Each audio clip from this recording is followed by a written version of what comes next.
Hello friends, I welcome you all in my YouTube channel. आज इस video में हम MPC 006 का ब्लॉक 1 का यूनिट 2 का सेकंड पार्ट स्टार्ट करेंगे।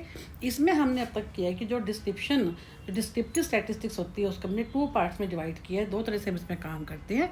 एक हमने किया ऑर्गेनाइजेशन ऑफ डाटा, जिसमें हमने जो है क्लासिफिकेशन की बात की, टैबुलेशन की बात की, ग्राफिकल प्रेजेंटेशन की बात की एंड डायग्रामेटिक प्रेजेंटेशन की बात की थी। सेकंड में हम अब आज करेंगे समराइजेशन ऑफ डाटा, कि कैसे जब हम डाटा को समराइज़ करते हैं तो उसको हम क्या क्या किस किस तरह से हम उसको जो है एक्सप्लेन करते हैं। क्योंकि हम डिस्क्रिप्टिव की बात करें, डिटेल की बात कर रहे हैं, सबसे पहले बात करेंगे इसमें measures of central tendency. Measures of central tendency क्या होता है? एक ऐसा वैल्यू जो कि जिसके आसपास बाकी जो है पूरा क्लस्टर रहता है। यानी ये क्या होता है? मिडल पॉइंट होता है, middle point of the distribution जो हमने बात की थी। जैसे हमने इसमें बात की थी, हमने नॉर्मल डिस्ट्रीब्यूशन की हमने बात की, तो इसका मिड ये जो पॉइंट होगा मिड का यहाँ पे जिसको हम बोलते हैं, this will be called the जो है मेजर ऑफ सेंट्रल टेंडेंसी। तो generally in any distribution values of the variables tend two cluster. इसके आसपास जो होती है वैल्यूज होती हैं वो क्लस्टर जो है आसपास रहती हैं, cluster around the central value of the central value जो हमने बात की मेजर ऑफ जो सेंट्रल टेंडेंसी है, जो मीन के आसपास।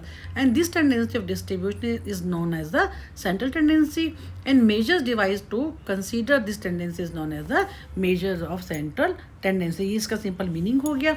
अब इसमें क्या क्या करते हैं हम लोग कि जैसे एक गुड मेजर, आप क्या क्या मेजर कौन सा होता है? Major of central tendency is useful if it represent the accurately the distribution off score. जो कि अगर हम सही एक्यूरेट मेजर हम किसको मानते हैं? जो जितने भी स्कोर्स होते हैं हमारे डिस्ट्रीब्यूशन के, जितने भी हम जो पूरा डिस्ट्रीब्यूशन की बात करें, हम फ्रीक्वेंसी डिस्ट्रीब्यूशन की बात करते हैं, हम नॉर्मल डिस्ट्रीब्यूशन की बात करते हैं, जो भी इसमें स्कोर्स होते हैं वो उन सबको एक्यूरेटली उसको प्रेजेंट करेगा। हम उसको क्या बोलते हैं? वो मेजर ऑफ सेंट्रल। इसका मतलब कि ये it is a representative of all the scores. ठीक है, आपके good measure of central tendency must possess the following characteristics. अब उन्होंने क्या कहा है? जो मेजर ऑफ सेंट्रल टेंडेंसी की बात कर रहे हैं तो उसमें गुड जो होगा मेजर, वो इसको उसमें ये जो डेफिनेटली इनके अंदर ये सब की सब जो करेक्टरिस्टिक होंगी। First is it should be clearly defined. ये जो है हर तरह से हमें इसको पूरी तरह से जो है क्लियरली डिफाइन होना चाहिए। उसके बाद ठीक है कि जो ये जो है शुड बी क्लियर, यानी the definition of A major of central tendency should be clear and unambiguous. का मतलब कि एकदम क्लियर होनी चाहिए, कहीं पे भी वो उसमें एम्बिग्यूटी नहीं होनी चाहिए। That it leads to one and the only one information. Second कौन सा होता है? इसको हम इजिली कंप्यूट कर सके। इनमें क्योंकि सभी जितनी भी ऑब्जर्वेशन होती हैं उनके ऊपर ये बेस्ड होता है, तो इसलिए ये क्या होता है? इसको हम इजिली हम कंप्यूट कर सकते हैं। ये नेक्स्ट पॉइंट क्या हो गया? ये सभी ऑब्जर्वेशन के ऊपर ये बेस्ड होता है। फिर फोर्थ पॉइंट क्या है कि एमेनेबल फॉर फर्दर मैथमेटिकल ट्रीटमेंट। इसके लिए हम आगे फर्दर जो हमारे को रिजल्ट्स मिलेंगे उनको हम आगे फर्दर जो है मैथमेटिक्स में उसको यूज़ कर सकते हैं। It should be least affected by the fluctuation of sampling, क्योंकि ये सभी के ऊपर ही बेस्ड होता है, इसलिए ये सैम्पलिंग का इसके ऊपर कोई भी असर नहीं होता। तो इसमें हम बेसिकली क्या करते हैं? जब मेजर ऑफ सेंट्रल टेंडेंसी की बात करते हैं तो एक होता है इसमें मीन, एक होता है मीडियन, एक होता है मोड। काफ़ी हमने ऑलरेडी शायद आप लोग अगर ग्रेजुएशन में आपके पास स्टैटिस्टिक्स थी या 11th-12th में थी तो कुछ ना कुछ आपने इसके अंदर पढ़ भी लिया होगा, और फिर भी इसको हम काफ़ी अच्छे से करेंगे यहाँ पर कि एरिथमेटिक मीन क्या होता है। एरिथमेटिक का मतलब क्या होता है? जो कि एवरेज होता है। सिंपल वर्ड्स में क्या होता है? ये बहुत ही popular, it most popular and widely used and it's average of data. Average इसको बोलते हैं, बीच का जो होता है। To obtain it add all the, इसमें क्या होता है? हम जब अरिथमेटिक मीन की बात करते हैं, एवरेज की बात करते हैं, तो हम क्या करते हैं? जितनी भी हमारे पास वैल्यूज़ होती हैं, ठीक है, जैसे हमने बात की कि हमारे पास जो है 1 2 3 4 ऐसे बच्चे हैं और उनके अंदर जो उनके नंबर किसी के 50 आए हैं, किसी के 30 आए हैं, किसी के 35 आए, तो ये जो हमारे आएंगे वैल्यूज़, ठीक है ना, ये हमारे हम जब इन सबको ऐड कर देंगे वो उसको हम क्या बोलते हैं? Summation x by N. N कितने हमारे जो है 5 स्टूडेंट्स क्या हो गए हमारे n। और ये जो हमारे पास जो भी स्कोर्स आएंगे, मान लीजिए हमारे पास स्कोर आ गए, जितने भी टोटल आते हैं हमारे पास ये 170। मैं आपको ऐसी टेंटेटिव बता रही, दिस नॉट जो है राइट फिगर। अब इसको हम डिवाइड कर देंगे 5 से, this will be our average. तो ये है हमारे इसके अंदर हम क्या बोलते हैं कि जिसके अंदर हम जितनी भी हमारे जो स्कोर्स होते हैं हम उनको क्या कर देते हैं? टोटल n नंबर से उसको डिवाइड कर देते हैं। Obtain by dividing the sum of the values of the variable by number of the values. तो गुड मेजर होता है, सबसे ज़्यादा ये यूज़ होता है। And one of the major limitation of arithmetic mean is that it can not be computed for open ended, जो open ended intervals होते हैं, है ना, उनमें हम इसको यूज़ नहीं कर सकते। जिसमें क्लास इंटरवल होते हैं वो ठीक है, ओपन एंडेड मतलब पॉइंट्स में जो होता है उसको हम इसमें यूज़ नहीं कर सकते। Then come to median. Median क्या होता है कि मिडल मोस्ट वैल्यू जो होती है, हमारा जो डाटा होता है उसका ऐसा पॉइंट, ऐसी पोजिशनल वैल्यू, चाहे वो असेंडिंग में हम असेंडिंग की हम बात करते हैं, चाहे हम डिसेंडिंग की बात करते हैं, ऐसी मिडल वैल्यू जो कि उस डाटा को रिप्रेजेंट करते हैं, जो कि हमारे it is not affected by the extreme value, जो कि मिडल वैल्यू होती है। Median is a middle value in the data distribution. It divides the distribution into two equal parts so that exactly one half के, जैसे हम इसका जो formula होता है n+1/2, मान लीजिए हमारे ऊपर वाले हमने किया था n, हमारे पास नंबर आता है 5 + 1 = डिवाइड बाई 2, तो हमारे 6/2 होगा वो, यानी जो 3 हो जाएगा, that will be the mean. तो यानी इसका फॉर्मूला क्या होता है n+1/2, जो कि मिड वैल्यू होते हैं। It divide the distribution into 2 equal parts so that exactly जो है 1/2 ऑफ द ऑब्जर्वेशन जो होगी is the below and 1/2 is above that point. So since median clearly denotes the position of an observation in an array, it is also called a position average. ठीक है, इसको हमने क्या कहा था, average. Arithmetic mean को ये हमारा क्या है, पोजीशन एवरेज, जो कि ये क्या करता है, जो कि इसकी पोजीशन है, ये बीच में है, बीच की वैल्यू जो होती है, जो कि इसके पहले और बाद में इक्वल वैल्यूज आती हैं। देन कम टू मोड, जो कि सबसे ज़्यादा मैक्सिमम बार जो फ्रीक्वेंसीज आती हैं, it is most frequented value of the data, that is this maximum concentration of frequency, it may be regarded the most typical of the series. इसमें क्या है कि क्योंकि इसमें क्या होता है कि ये बहुत ऐसा नंबर जो बार बार आता है, मान लीजिए हम जब मार्क्स की बात करते हैं, है ना, तो मान लीजिए जो 4 बच्चे हैं उनके नंबर जो है 50 आए हैं, 3 बच्चों के नंबर जो है 15 आए हैं, जो है 2 बच्चों के नंबर जो है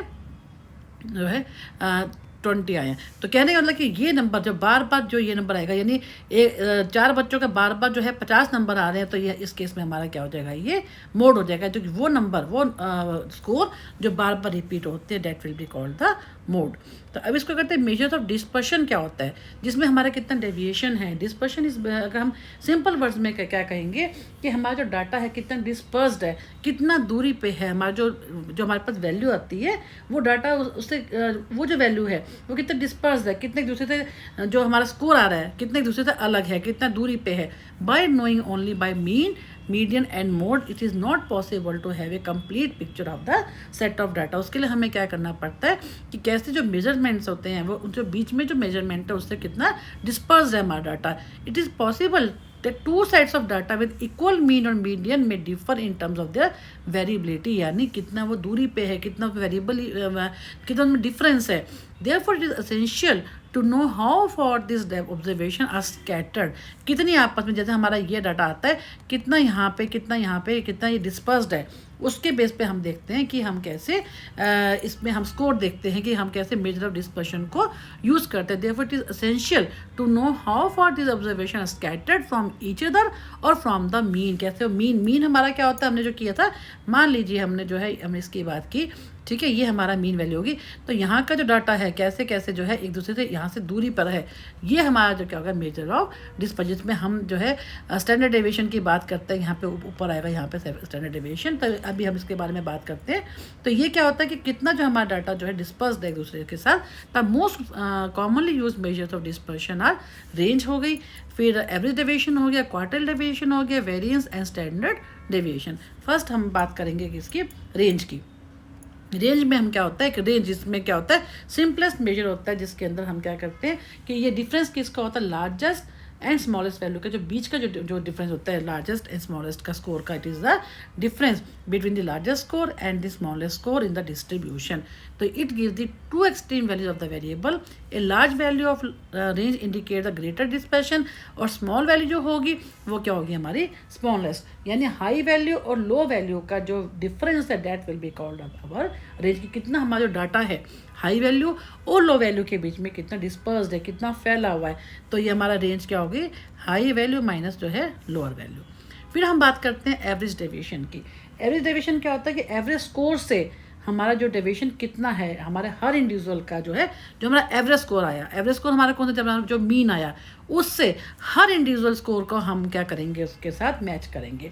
ये एवरेज स्कोर से जो डेविएशन है वो कितना है हर इंडिविजुअल का, एवरेज स्कोर से जो है कितना फ़र्क है। जैसे इसका अगर हम फॉर्मूला करते हैं तो हमारा जो हर स्कोर हमारा हर एक जैसे 1 2 3 4 5 की हमने बात की, तो फर्स्ट का स्कोर क्या हो गया, एक्स माइनस एक्स बार। एक्स बार क्या होता है, जो हमारा टोटल आया, जो हमारे जो जितने भी स्कोर्स उनके जो टोटल आया है ना, वो हमारा क्या होगा, जो हमने ऊपर बात की मीन या एवरेज। तो हर स्कोर को हम ऐसे करते जाएंगे, तो ये क्या बन जाएगा, एवरेज डेविएशन, यानी refers to the arithmetic mean of the differences between each score and the mean. जो हमारा मीन जो हमारा कौन सा था, ये वाला, उससे हर स्कोर को हम जो डिफरेंस करते जाते हैं, that will be called the average deviation. Is always better to find the deviation of the individual observation, क्योंकि हम इसके बेस के ऊपर जो हमारी एवरेज फिगर आती है, हम उससे हर एक इंडिविजुअल की क्या करते हैं, ऑब्जर्वेशन देखते हैं और कितना वो डेविएटेड है with reference to a certain value in this series of the observation and take an average of this deviation.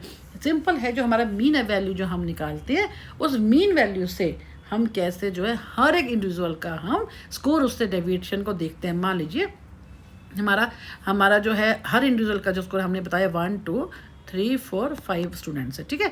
अब उनमें किसी के 40 नंबर है, किसी के 20 नंबर है, किसी के 25 नंबर है, किसी के 30 नंबर है, किसी के 28 नंबर है, ठीक है। अब अगर हम इन सबको ऐड करते हैं, मान लीजिए ऐड करके मैं आपको सपोज करके बता रही हूँ कि जैसे मान लीजिए इसके 5 2 7 2 9 12 2 14 143 हमारा, ये हमारा क्या गया 143 डिवाइडेड बाई अगर हम 5 करते हैं तो हमारा जो भी हमारा मीन आता है जो है मान लीजिए हमारा 28 मान लीजिए, ठीक, 28 हमारा ये आ गया। अब जो 28 आए इसको हम 40 माइनस 28 20 माइनस 48 25 माइनस 28, ये जो हमारे आते जाएंगे, ये हमारे सारे के सारे क्या आ जाएंगे, मीन एवरेज डेविएशन, जिसमें हम क्या करते हैं हर स्कोर को, हर इंडिविजुअल स्कोर को हम जो हमारा मीन आ रहा है, मीन स्कोर से हम उसको माइनस करते जाएंगे, उसका डिफरेंस लेते जाएंगे।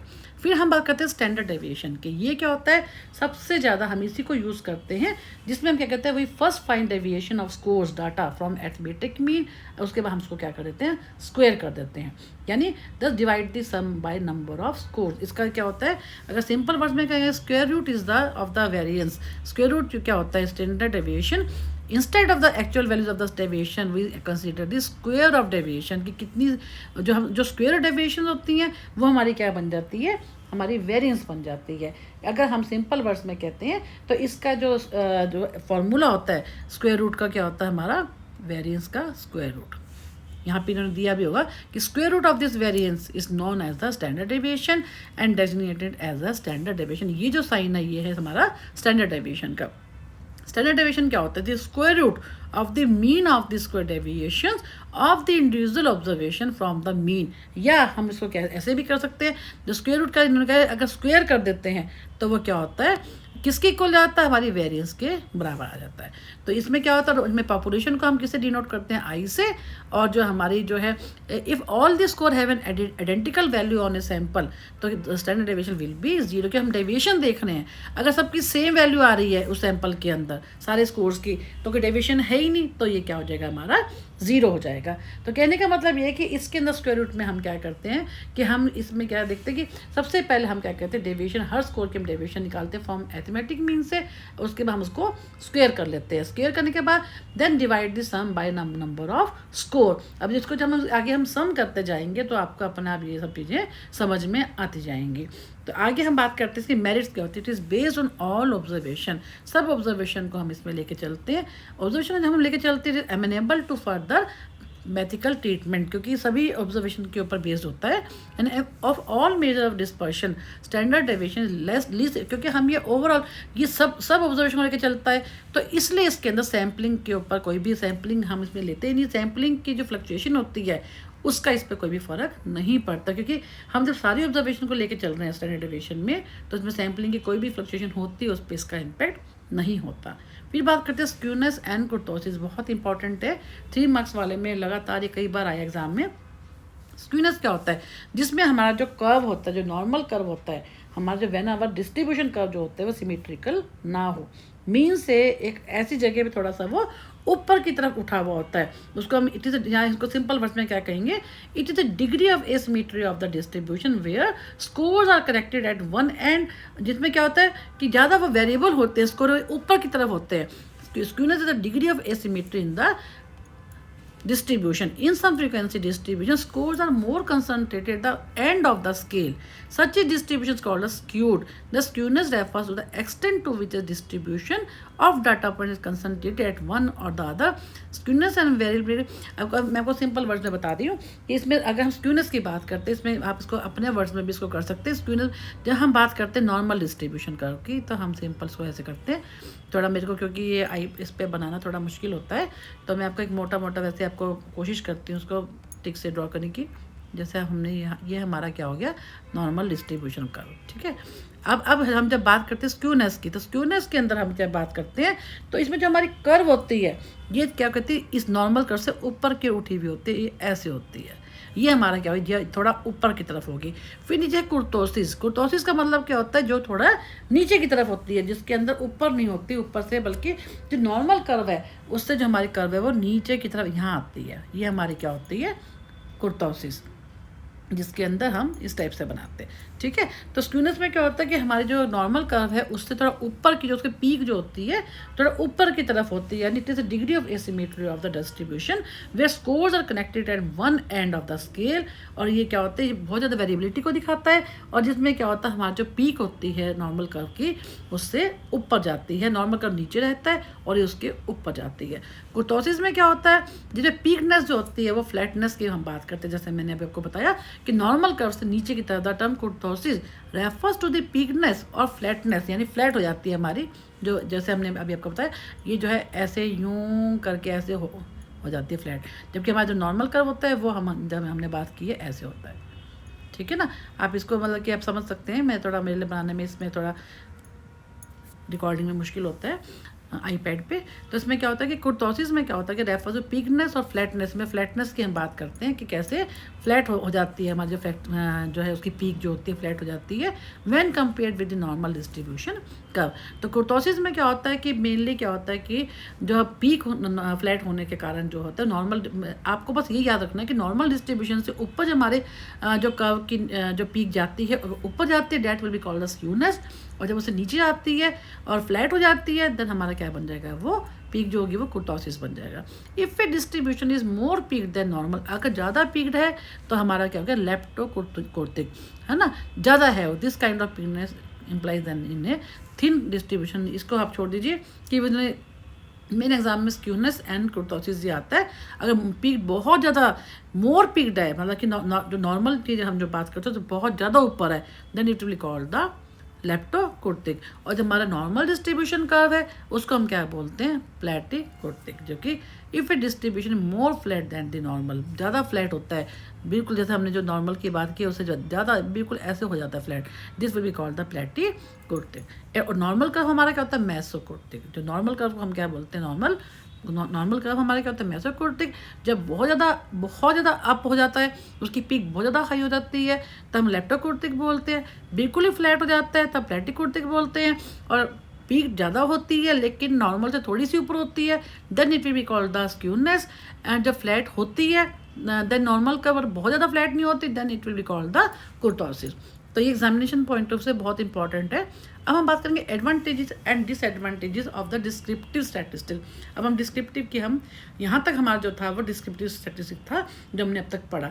अब इसके एडवांटेजेस क्या, it is essential for arranging and displaying data, कि ये जो है डाटा को अरेंज करने के लिए, डिस्प्ले करने के लिए बहुत ईजी है, बहुत अच्छा है, क्योंकि हम डिस्क्राइब करते हैं हर चीज़ का जो है बहुत अच्छे से। एसेंशियल होता है कि हमारा कोई भी डाटा उसको सबसे पहले हम क्या करते हैं, उसको अरेंज करना और डिस्प्ले करना ये बहुत ज़रूरी होता है। It forms the basis of rigorous data analysis, ऐसा डाटा जो इसमें हम क्या कहते हैं, जो हमारा ऐसा स्कैटर डाटा होता है या हमारे को जो डाटा चाहिए होता है या हमारे को जैसा भी डाटा होता है हम कैसे उसको एनालिसिस करते हैं उसमें ये हेल्प करता है। It is easier to work with interpret and discuss the raw data, जो हमारे को डाटा मिलता है रॉ होता है, जो हमारे को हम जो रेस्पॉन्सेज मिलते हैं वो हमारे क्या होते हैं, वो रॉय तो होते हैं, फिर उनको कैसे उस पर वो काम करता है, इंटरप्रेट करता है डिटेल में। And it help in examining the tendencies, variability and normality of the data set, कैसे उसको एग्जामिन करता है, उसको वेरिएबिलिटी को देखता है, फिर नॉर्मेलिटी की जैसे हमने बात की, इन सब के में हेल्प करता है ये। And it can B rendered, बहुत ग्राफिकली भी हम इसको ये भी कर सकते हैं कि उसको हम ग्राफिक में भी दिखा सकते हैं, टेबल्स में भी दिखा सकते हैं, न्यूमेरिकल भी दिखा सकते हैं, फ्रीक्वेंसी डिस्ट्रीब्यूशन में भी दिखा सकते हैं, सो मैनी वेज विच है already done. It form the basis for more advance statistical method. ये इसके में हम क्या करते हैं, बहुत ज़्यादा जो है जहाँ पे स्टैटिस्टिकल मैथड यूज़ होते हैं काफ़ी, जैसे हमने मीन डेविएशन की बात की, मीन मोड मीडियन सब हम आगे जाके ये सब करने वाले हैं, स्टैंडर्ड डेविएशन है, इन सब में यही यूज़ होता है। डिसएडवांटेजेस क्या होते हैं, it can B miss use, miss interpreted and incomplete. कई बार इसको क्या करते हैं लोग, इसको मिस यूज़ कर लेते हैं, इसको मिस इंटरप्रेट, क्योंकि जिनको नहीं आता है इसको जो है इंटरप्रेट करना, तो वो गलती कर लेते हैं, क्योंकि हम डिटेल की बात करें, डिस्क्राइब कर रहे हैं इसको। It can be of limited use when samples and population are small. जितना ज़्यादा पॉपुलेशन सैम्पल स्मॉल होगा तो उसमें उसका ज़्यादा यूज़ नहीं होता, हमें डिटेल चाहिए होती है हर चीज़ में। It offers little information about cause and effect. हम ये तो बता रहे हैं कि हमारा जो डाटा है कितना डिस्पर्स्ड है, कितना हमारा जो हमने बताया कि डिस्पर्शन की हमने बात की, हमारा जो नॉर्मल कर्व है, इससे हमारा जो डाटा यहाँ पे कितना, ये मीन जो है, इससे हमारा यहाँ पे हमारा कितना डाटा डिस्पर्स है, हमें ये नहीं बताया क्यों है, उसके कॉज क्या है, उसके इफेक्ट क्या है, तो ये सब वो कह रहा है कि उसके बारे में हमें नहीं बताता। It can B danger is not analyse completely. अगर इसको ठीक से एनालाइज नहीं किया गया तो ये डाटा हमारा गलत, क्योंकि मिस यूज़ हो जाएगा, मिस हैंडल्ड हो जाएगा, किसी को एक्सप्लेन करना ही नहीं आएगा, तो वो रिजल्ट जो हमारे रिजल्ट्स आएंगे that will be totally different. तो this a risk of distorting the original data और लूजिंग इंपॉर्टेंट डिटेल्स। इसमें चांस रहता है कि जो हमारा डाटा है वो गलत हो जाएगा, ओरिजिनल डाटा जो है वो डिस्टॉर्ट हो जाएगा, और जो सही इन्फॉर्मेशन है हमें नहीं भी मिल पाएगी, हमारी इंपॉर्टेंट डिटेल हो जाएंगी, that will be we lose all that important information. तो ये हमारा क्या हुआ, इसके अंदर टोटल हमारा डिस्क्रिप्टिव स्टैटिस्टिक्स की जो हमने बात की है वो कवर हो गई। नेक्स्ट वीडियो में हम मीनिंग ऑफ इन्फ्लुएंशियल स्टैटिस्टिक्स से स्टार्ट करेंगे। और इन्फ्लुएंशियल का मतलब कहते हैं कंक्लूजन, किसी के बारे में हम जैसे कंक्लूड करते हैं, डिस्क्राइब को हमने कर दिया डिटेल में, कंक्लूड जो हम सारा काम करते हैं उसके कंक्लूड करना, ये बेसिकली जो सैम्पल के ऊपर काम करता है, इसको हम नेक्स्ट वीडियो में कवर करेंगे। Thank you for watching my